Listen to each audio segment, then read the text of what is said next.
Olá, este é o programa Nisto Cremos, estamos no estudo número 7. Vamos estudar hoje sobre a natureza do homem, o que a Bíblia fala sobre esse assunto tão importante. O National Geographic apresentou há pouco tempo um documentário sobre descendentes de criminosos de guerra nazistas. Que traumas essas pessoas carregam. Embora levem uma vida normal hoje, no geral não conseguem estar bem consigo mesmas por causa da consciência que têm das coisas terríveis, as verdadeiras monstruosidades cometidas pelos seus pais, seus tios ou avós. Mas e se eles fossem mais a fundo na história? Se retrocedessem mais no tempo, de geração em geração, através dos séculos, dos milênios, o que encontrariam? É um privilégio extraordinário de quem estuda a Bíblia poder encontrar a resposta segura para esta importante questão existencial. Não importam as gerações intermediárias, se são reis, príncipes, princesas, se benfeitores da humanidade, se criminosos, nazistas. Nada é tão importante quanto saber que no princípio criou Deus o homem, à sua imagem e semelhança. Homem e mulher os criou. Este é o ponto. O objetivo do nosso estudo de hoje é pesquisar mais a fundo a maneira como Deus nos criou e os seus propósitos para a nossa existência. Ao final, com certeza teremos plena consciência de que, apesar do maior ou menor grau de degradação a que tenhamos chegado, seja por carga genética ou em razão dos nossos próprios pecados, existe algo mais importante a considerar. Nós somos descendentes de Adão e Adão de Deus. Nós somos criados à imagem e semelhança do Altíssimo. Vejamos isso.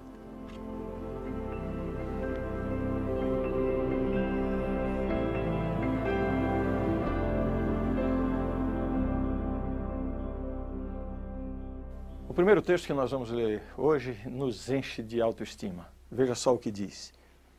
Também disse Deus, façamos o homem à nossa imagem, conforme a nossa semelhança. Tenha ele domínio sobre os peixes do mar, sobre as aves dos céus, sobre os animais domésticos, sobre toda a terra e sobre todos os répteis que rastejam pela terra. Deus não trouxe a sua principal criatura à existência através de ordens, como ele fez com as outras formas de vida e de coisas da natureza.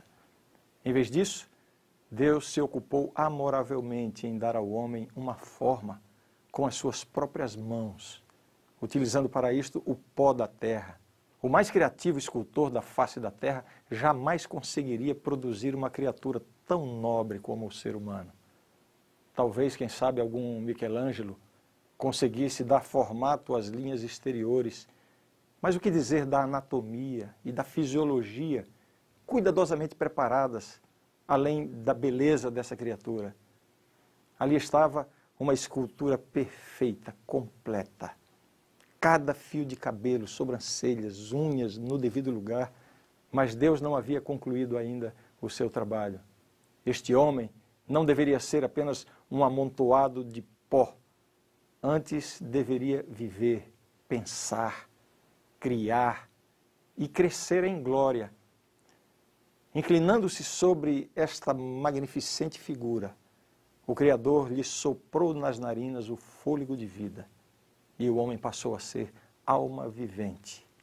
Compreendendo a necessidade de companhia por parte do homem, Deus preparou para ele uma companheira semelhante a ele. Deus fez cair sobre Adão um sono profundo e então retirou uma de suas costelas. E dessa costela ele fez a mulher. Você não precisa acreditar numa história que circula por aí, de que Deus criou primeiro o homem antes da mulher, para que a mulher não quisesse dar algum palpite na criação do homem. Evidentemente não foi isso. Mas depois de Deus ter realizado essa obra tremenda da costela de Adão, depois disso, agora estava ali o casal. Deus então profere uma bênção maravilhosa sobre eles. Vejam. E Deus os abençoou e lhes disse, sede fecundos, multiplicai-vos, enchei a terra e sujeitai-a, dominai sobre os peixes do mar, sobre as aves do céu e sobre todo animal que rasteja pela terra. E disse Deus ainda: eis que vos tenho dado todas as ervas que dão semente e se acham na superfície de toda a terra, e todas as árvores em que há fruto que dê semente. Isso vos será por mantimento. Gênesis capítulo 1, versos 28 e 29. O lar do jardim, mais precioso do que qualquer palácio dos dias atuais, foi concedido a Adão e Eva. Ali existiam árvores, vinhedos, flores, montanhas, vales. Tudo havia sido adornado pelo próprio Criador. Havia no jardim duas árvores especiais: a árvore da vida e a árvore da ciência do bem e do mal. Deus concedeu a Adão e Eva plena liberdade para comer daquelas árvores do jardim, exceto no que dizia respeito à árvore da ciência do bem e do mal. Assim se completou o evento culminante da semana da criação. A avaliação final de Deus foi: viu Deus tudo o que fizera, e eis que era muito bom. Isso está em Gênesis capítulo 1, verso 31. Embora a maioria das pessoas creia, nos dias atuais, que o homem se originou das formas inferiores da vida animal e é o resultado de processos naturais que se estenderam ao longo de bilhões de anos, essa ideia não pode de forma alguma ser harmonizada com o relato bíblico. O que a Bíblia ensina é que o processo é exatamente o inverso. O homem foi criado perfeito e vem sofrendo um processo de degeneração ao longo dos séculos. Essa compreensão é crucial para a visão bíblica da natureza do homem. A origem da raça humana é encontrada no que podemos chamar de um concílio divino. A divindade fala entre si, a pluralidade da divindade. Façamos o homem à nossa imagem. O verbo e o pronome aparecem no plural, indicando exatamente essa pluralidade, o trinitarismo da divindade, Deus Pai, Deus Filho e Deus Espírito Santo. Esse foi exatamente o tema do estudo número 2 desta série. Deus formou o homem do pó da terra, utilizando matéria pré-existente e não outras formas inferiores de vida. Não foi senão depois de haver formado cada órgão e colocado a cada um deles no seu devido lugar, que Deus introduziu nele o fôlego de vida, que transformou o homem numa criatura vivente. Como é constituído o ser humano? Quais são as partes características do ser humano? Nós falamos em corpo, falamos em alma. A Bíblia fala de corpo, alma, espírito, fôlego de vida. O que significa isso? Podemos crer na existência de fantasma, ou que existem almas de mortos vagando em algum lugar por aí? Você tem medo de fantasma? Não, não precisa responder. Mas pense comigo. Vamos entender essa questão. A estrutura como foi formado o homem.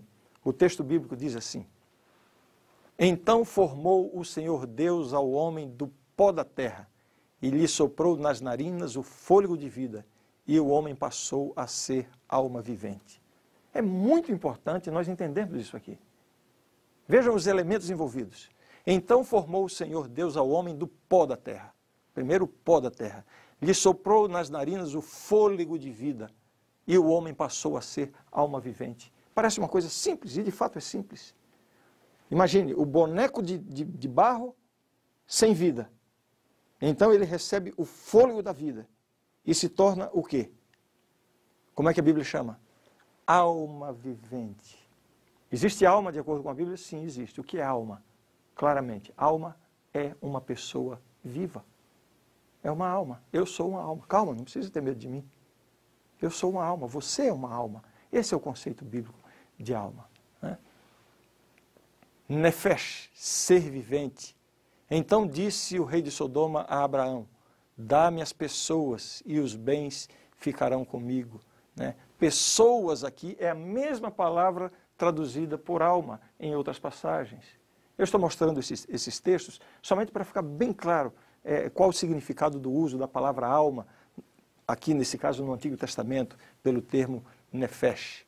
Temos ainda mais. Dize aos filhos de Israel: quando homem ou mulher cometer algum dos pecados em que caem os homens, ofendendo ao Senhor, tal pessoa é culpada. Aqui a palavra está sendo traduzida para pessoa. Em outro lugar é traduzida por alma, porque é o mesmo sentido. Né? Com 70 almas teus pais desceram ao Egito, e agora o Senhor teu Deus te pôs como as estrelas dos céus em multidão. A Bíblia não estava querendo dizer aqui que esses descendentes de Abraão estavam indo numa caravana fantasmagórica, 70 almas vagando no espaço. Não é isso. A palavra alma indicando pessoa.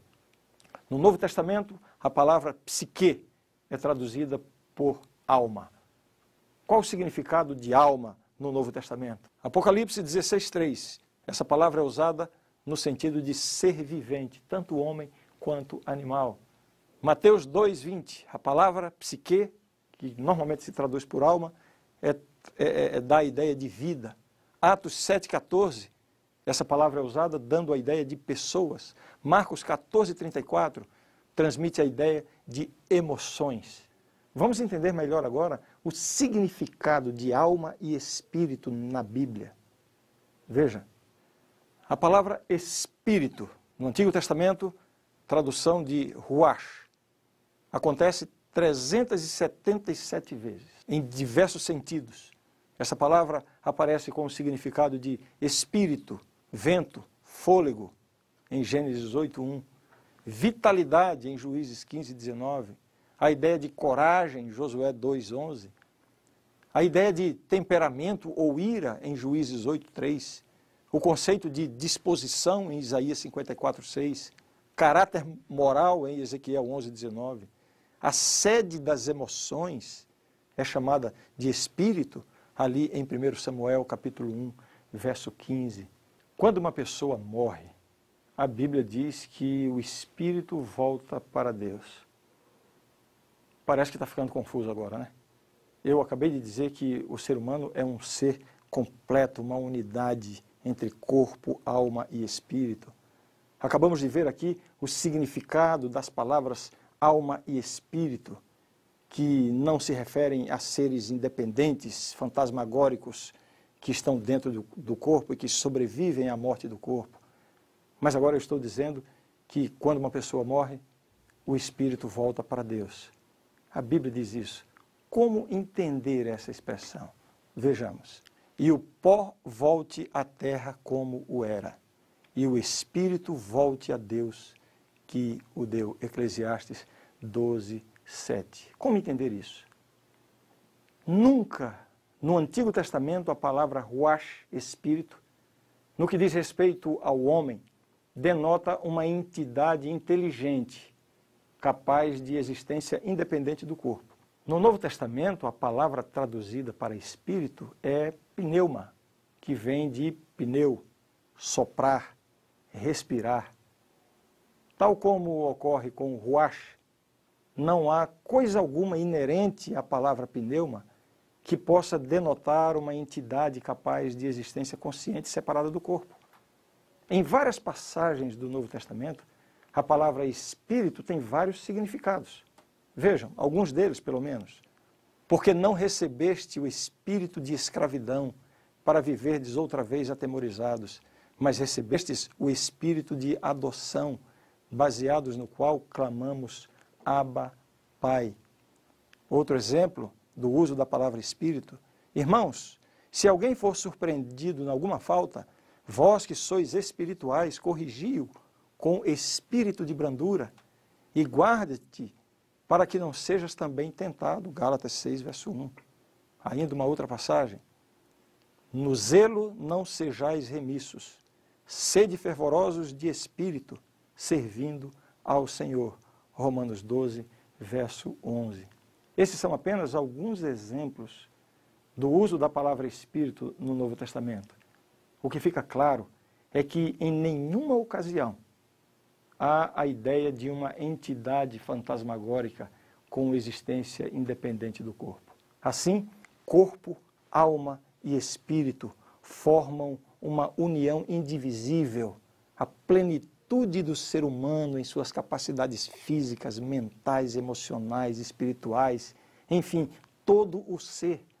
Não há nada no ser humano que possa ser separado desse todo. A morte significa a falência de tudo, do ser completo. Seu corpo físico, sua mente, suas emoções. Nada existe que sobreviva independentemente do corpo. Mas algo fica guardado em Deus.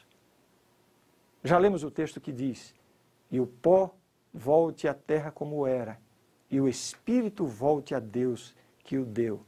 Eclesiastes 12, 7. Ora, se o espírito não é uma entidade consciente, que permanece viva após a morte do corpo, então que espírito é esse que vai para Deus e fica guardado em Deus?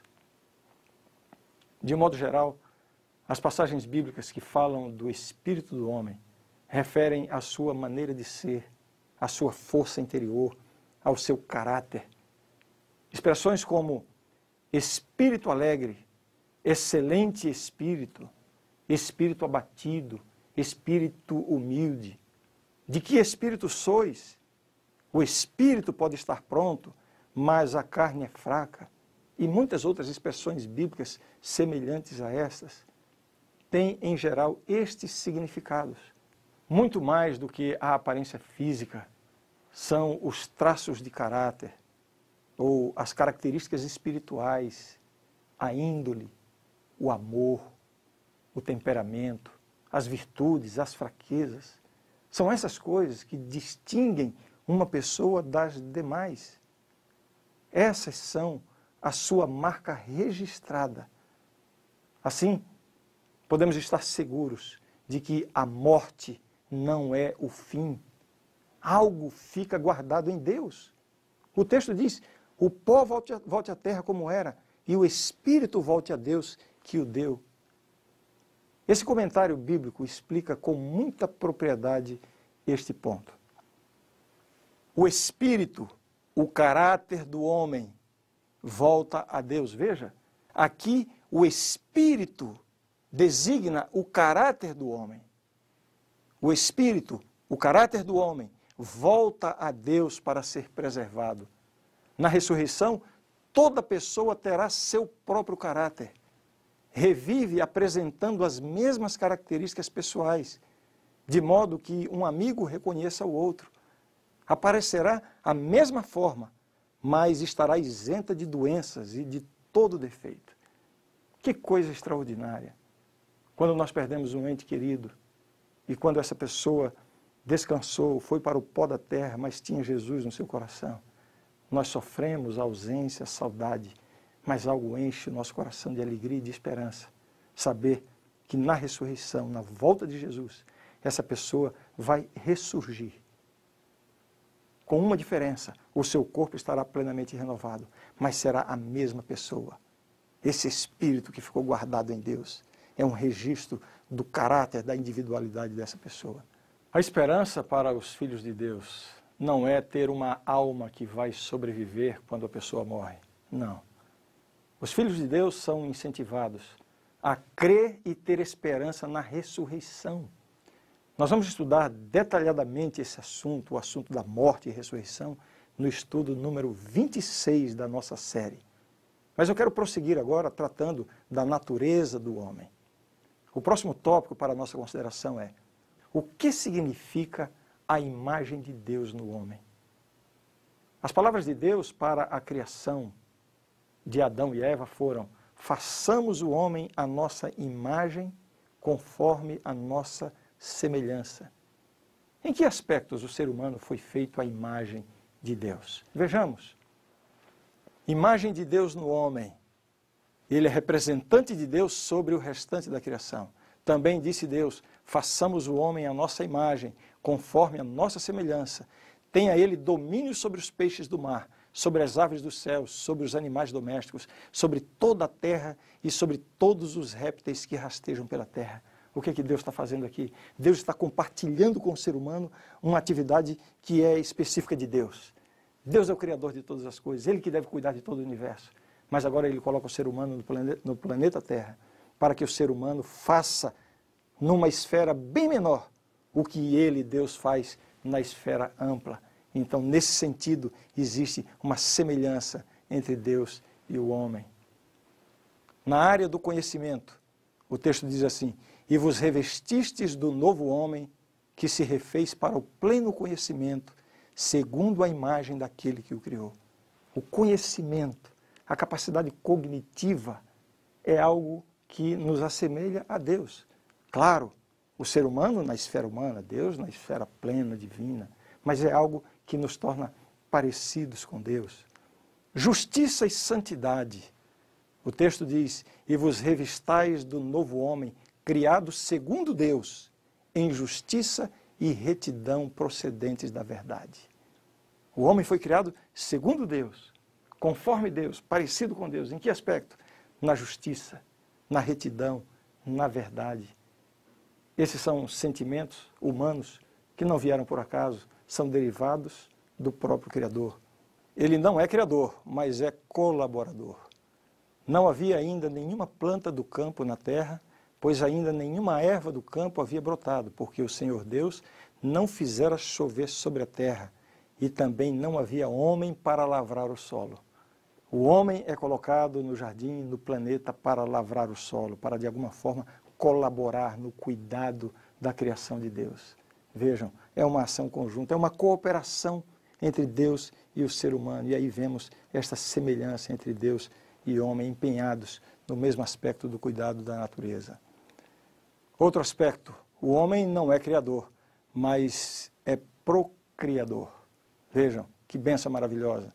E Deus os abençoou e lhes disse: sede fecundos, multiplicai-vos, enchei a terra e sujeitai-va, dominai sobre os peixes do mar, sobre as aves dos céus e sobre todo animal que rasteja pela terra.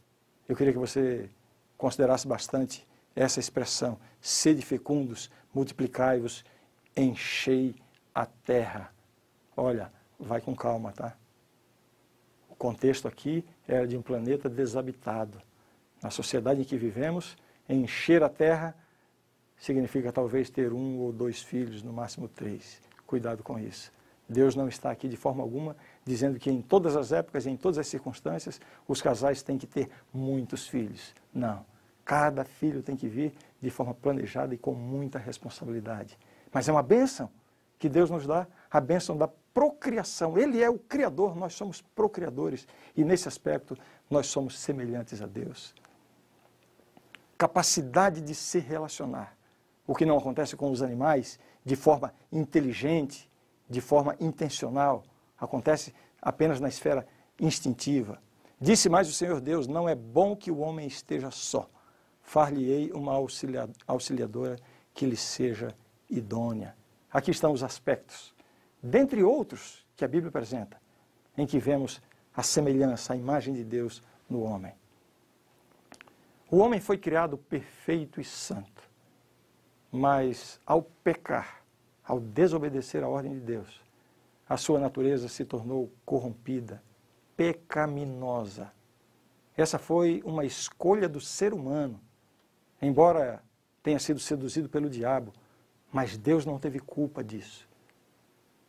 O pecado de Adão e Eva afetou os relacionamentos interpessoais, primeiramente entre Adão e Eva, e também deles com o seu Criador. Quando Deus interrogou o casal sobre o seu pecado, em vez de admitir a culpa, eles tentaram passar adiante a responsabilidade. Adão respondeu: a mulher que me deste por esposa, ela me deu da árvore e eu comi. Ele estava transferindo a sua culpa para Eva diretamente e indiretamente estava transferindo para o próprio Deus. Suas palavras implicavam em que Eva e indiretamente o próprio Deus eram responsáveis pelo seu pecado, mostrando claramente que o pecado tinha interrompido o seu relacionamento com sua esposa e com o próprio Criador. Eva, por sua vez, culpou a serpente.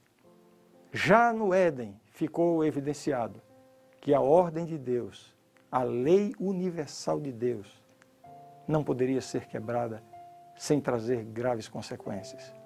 Agora, o homem tinha sido lançado na culpa e no desvio de caráter, a morte seria o único destino possível. Muitas pessoas poderão pensar que a sentença de morte sobre Adão e Eva, sobre a raça humana, foi severa demais para o simples fato de terem comido do fruto proibido. Mas nós só podemos avaliar a gravidade da transgressão à luz dos efeitos que o pecado de Adão e Eva trouxeram sobre a raça humana. O filho mais velho de Adão e Eva cometeu assassinato. Seus descendentes violaram a união matrimonial, se envolvendo em poligamia. A maldade humana cresceu tanto, a ponto de Deus enviar o dilúvio e recomeçar tudo de novo, agora com a família de Noé. A história da raça humana após o dilúvio, com poucas exceções, representa um deplorável relato de resultados crescentes da pecaminosa natureza humana. A verdade é que os descendentes de Adão compartilharam de sua natureza pecaminosa. Vejam o que diz esse texto. Não há homem justo sobre a terra que faça o bem e que não peque. Eclesiastes 7:20. Romanos 3:23. Pois todos pecaram e carecem da glória de Deus. Esta é a deplorável condição humana, na condição de pecadores que nós somos. Herdamos de Adão esta natureza pecaminosa. O que a Bíblia nos ensina é que nós somos pecadores não quando começamos a cometer um pecado. Antes disso, já existe dentro de nós uma tendência para o pecado. Basta você não educar bem uma criança e você verá que a tendência natural é do desvio, é para o mal. Essa é a condição do ser humano pecador. Essa pergunta tem sido motivo de discussões teológicas. Nós somos pecadores porque pecamos ou porque somos descendentes de Adão? Em outras palavras, a pecaminosidade é herdada de Adão ou ela é adquirida ao longo da vida? Vamos ver o que a Bíblia responde. Efésios capítulo 2, verso 3 diz assim: entre os quais também todos nós andamos outrora, segundo as inclinações da nossa carne, fazendo a vontade da carne e dos pensamentos, e éramos, por natureza, filhos da ira, como também os demais. Essa é a grande realidade. Todos nós estamos na condição de pecadores. É verdade, algumas pessoas parecem melhores do que outras, algumas pessoas cuidam mais do seu comportamento do que outras, é verdade. E isso tem o seu valor na sociedade, mas perante Deus, isso não resolve o nosso problema. O nosso problema não é de comportamento, o nosso problema é de essência. O nosso problema diz respeito à condição do coração. Quando Jesus tratou desse assunto, ele foi muito claro. Ele disse, olha, vocês estão preocupados em não cometer adultério? Pois sabem de uma coisa, aquele que olhar para uma mulher com pensamentos impuros, já adulterou com ela. Uau! Jesus penetra, vai a fundo. Em outras palavras, Jesus está querendo dizer o seguinte, olhe, convença-se de que você é pecador, de que você é miserável, de que você tem uma natureza pecaminosa. Não se assuste com isso. Existe uma solução. Qual é a solução? É a solução de Deus. Deus tem uma solução para esse caso. Romanos 8, versos 1 e 2 diz assim: agora, pois, já nenhuma condenação há para os que estão em Cristo Jesus, porque a lei do Espírito da vida em Cristo Jesus te livrou da lei do pecado e da morte. A lei do pecado e da morte. Pela lei, o pecador tinha que morrer. Deus não aboliu a sua lei. Deus não desistiu da sua lei. Imaginem se Deus fizesse como acontece nos círculos políticos, em que quando há transgressão da lei, às vezes, em vez de punir o transgressor, simplesmente se mudam as leis. Deus não teria nenhuma credibilidade. Não é isso que Deus faz. Deus conseguiu cumprir plenamente a sua lei. O salário do pecado é a morte. Teve que haver morte. Só que ele enviou o seu próprio Filho, Jesus, que é Deus, para cumprir o pagamento por esse pecado, o pecado da humanidade. Qual é a solução, então? A solução é Jesus Cristo. Por nós mesmos, nós nunca vamos alcançar a salvação. Não existem esforços, não existe sabedoria, não existe igreja, não existe religião ou religiosidade, não existem bons atos. Todas essas coisas podem exercer uma influência positiva na minha vida e na sua vida, mas nenhuma dessas coisas poderá preparar você e levá-lo para o céu. Somente Jesus. Nenhuma condenação há. Para quem? Para os que estão em Cristo Jesus. É maravilhoso saber que em Cristo nós temos pleno perdão e plena aceitação da parte de Deus. Não importa como você viveu até aqui. Se você for a Cristo, Ele vai aceitar você exatamente como você está. E vai fazer de você uma nova criatura. Ele criou você à sua imagem. E Ele quer restaurar esta imagem em você. Você só precisa permitir que Ele faça isso no seu coração.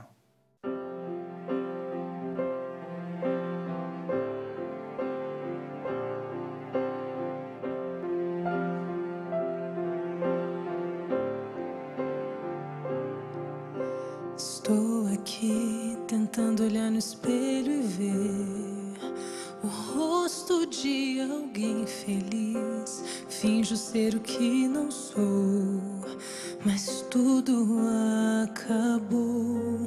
No fundo eu estou me sentindo triste, tão sozinha. Quero me esconder. Será que alguém me vê? Mas eu sei que o meu Deus vê meu coração e a minha solidão me abraça, me ampara. Não quero mais fugir, por isso estou aqui. Te peço, me ouvir, me ajuda.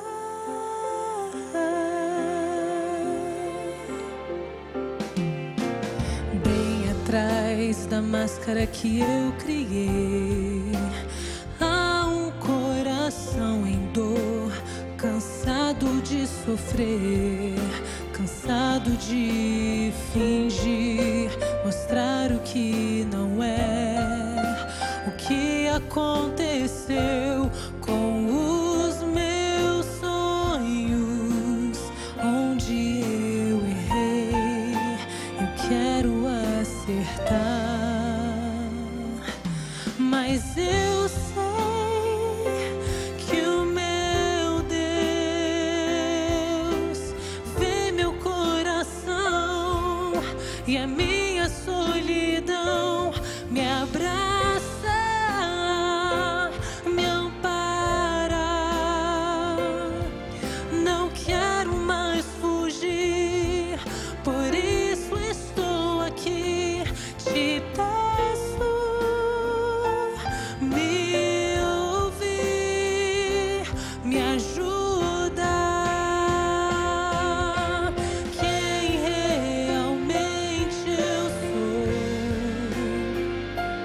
é o que Ele vê ao olhar pra mim. Sem máscaras hoje estou diante dos seus olhos de amor.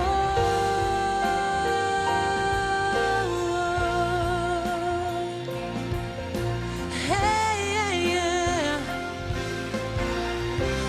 Seus olhos de amor,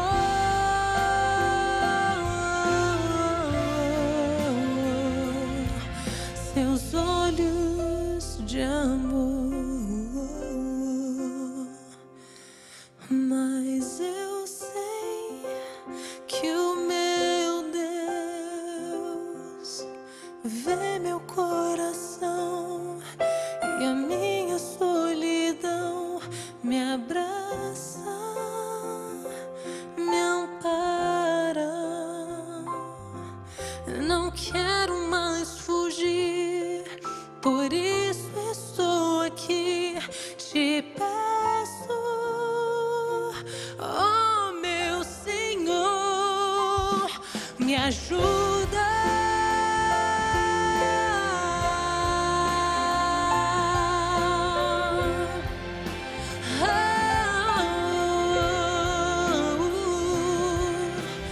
Quem realmente eu sou é o que Ele vê ao olhar pra mim. A grande verdade do estudo de hoje é esta: o homem e a mulher foram formados à imagem de Deus com individualidade e poder e liberdade de pensar e agir. Conquanto tenham sido criados como seres vivos, cada um é uma unidade indivisível de corpo, mente e espírito, e dependente de Deus quanto à vida, respiração e tudo o mais. Quando nossos primeiros pais desobedeceram a Deus, eles negaram sua dependência dele e caíram de sua elevada posição abaixo de Deus. A imagem de Deus neles foi desfigurada e tornaram-se sujeitos à morte. Seus descendentes partilham dessa natureza caída e de suas consequências. Eles nascem com fraquezas e tendências para o mal, mas Deus, em Cristo, reconciliou consigo o mundo e, por meio de seu Espírito, restaura nos mortais penitentes a imagem de seu Criador. Criados para a glória de Deus, eles são chamados para amá-lo e uns aos outros e para cuidar de seu ambiente. Esta é a verdade e eu creio nisto. No próximo estudo, nós vamos entrar na cena do grande conflito entre o bem e o mal. Vamos buscar respostas para a difícil questão sobre a origem e a existência do mal e também sobre como Deus está resolvendo esse probleminha aqui em nosso planeta. Até lá.